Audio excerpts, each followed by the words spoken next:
Мені колись наснився сон. Він відбувався глибоко вночі у Херсоні.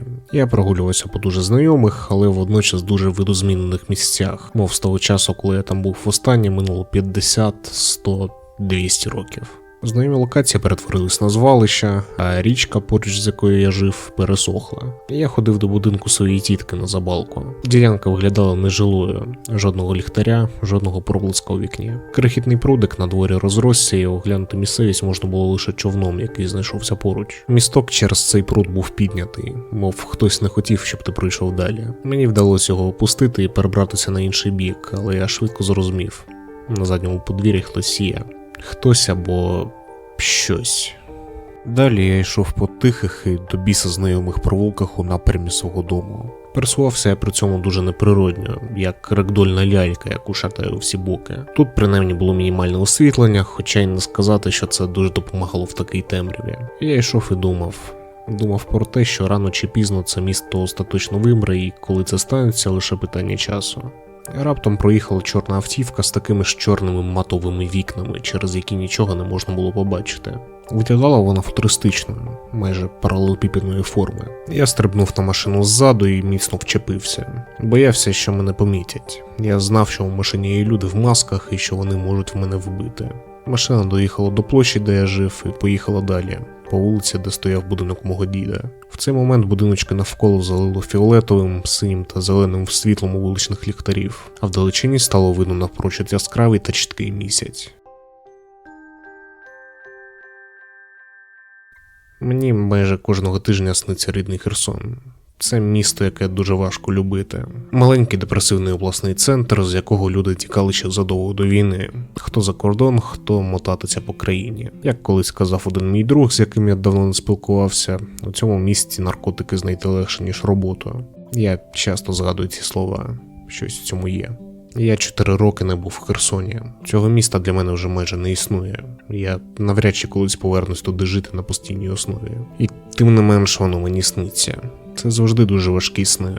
З людьми, яких я не хочу згадувати, людьми, з якими я випадково втратив контакти, тепер боюсь їм навіть написати, речами, які я загубив, місцями яких вже не існує, та болем. Дуже глибоким та старим болем, який був зі мною протягом усього життя. Я давно мріяв втекти із цього міста, як і багато інших, і надто пізно навчився його любити. Надто пізно почав помічати, що воно вміє бути красивим і затишним. Я згадую те, як ми з Ваньком сиділи вночі навпроти піцерії і розмовляли про це на світі, чекаючи на замовлення. Згадую, як разом з Микитою ми вирішили дійти додому самого Шуменського. Заблукали в 3 смереках і нас глибоко ввечері забрала його мати на автівці. Мені би дуже хотілося, аби після війни це було маленьке, тихе східноєвропейське місто, де людям хочеться жити. І важко прийняти думку, що, скоріш за все, так ніколи не буде. Херсон так і врізався мені в пам'ять тим набором безжиттєвих шматків бетону, яким він був в останні дні листопада 2022-го, коли я там був востаннє. Прозвучить по-дурацьки, але я навіть не впевнений, чи сходило з тих пір над містом сонце, чи там навіть влітку не зникають сірі осінні пейзажі.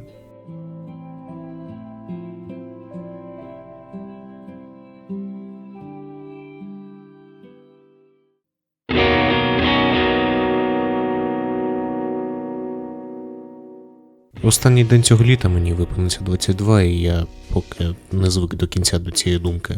Кілька років тому, коли мені було надзвичайно важко, я не був певний, чи доживу взагалі до цього віку. Але я досі тут, досі живий і якось втихаюсь. Це відчуття, коли ти барахтаєшся, мов дитина, яка тільки вчиться плавати, сумніваючись у кожному своєму рішенні. І ти наче й розумієш, що щось треба міняти у цьому житті, однак не до кінця розумієш, що саме і як. Цього літа я захистив диплом, і якщо бути з тобою чесним, я щиро не знаю, куди рухатись після цього далі і для чого жити це життя. Навіщо робити роботу, заробляти гроші, мати хобі, шукати дівчину та чим там ще дорослі люди займаються. Я намагаюся знайти відповіді на оці ці питання, але поки що до цього не прийшов. Мені складно грати в ігри, складно дивитись кіно і складно читати. Великий шматок моєї ідентичності крутиться довкола гік-культури, і я щиро не хочу втрачати зв'язок із цією частиною себе, але напевно я просто трохи від себе втомився. Коли Брайан Лі Омелі писав Lost at Sea, він був не набагато старшим за мене. Йому було 24, і схоже, що він тоді переживав дуже схожі з моїми почуття до життя та людей навколо. Це комікс з дуже дурацькою зав'язкою. Дівчині на ім'я Райлі 18, і вона вважає, що її матір продала її душу кілька років тому, і тепер та ховається у тілі вуличної кішки десь у північній Каліфорнії. «Коло статті» вийшов раніше за Скотта Пілігрима того ж Омелі, і обидва комікси спершу були надруковані у чорно-білому форматі. Але якщо Пілігрима пізніше перевидали у повноцінному кольоровому варіанті, то перевидання «Коло статті» має дуже ніжну пастельну палітру. Через це комікс відчувається мов сон. Давно мрію купити цей комікс у папері. Я вперше прочитав його минулого літа і перечитав цього липня. Думаю, зробити з цього маленьку особисту традицію. Він дуже важливий, теплий, щирий, неспішний. Дуже схожий на мангу «Спогади Аманон» у цьому плані. Текст коміксу не завжди цілісний, іноді він перетворюється на чистий потік свідомості, мов набір малозв'язних нотаток. Це додає до відчуття, мов головна героїня може зламатись будь-якої миті. Lost at Sea – це історія про поїздку групи друзів з Канади до Каліфорнії. Без жодної особливої мети, просто тому що їм 18 і вони не знають, що робити далі. На відміну від Скотта Пілігрима чи Seconds, ще одного коміксу Омелі, тут немає жодних фантастичних елементів. Просто роздуми та спогади дівчини, яка заблукала у цьому житті і намагається віднайти себе. Спогади про сім'ю, втрачених друзів та перше кохання. Це не якась глибока література, однак мені цей комікс запав глибоко до серця і допоміг трохи стати на ноги у цей період. Це комікс про людей, їхні взаємини та глибокий непроговорений біль. Тут багато котів та рефлексії.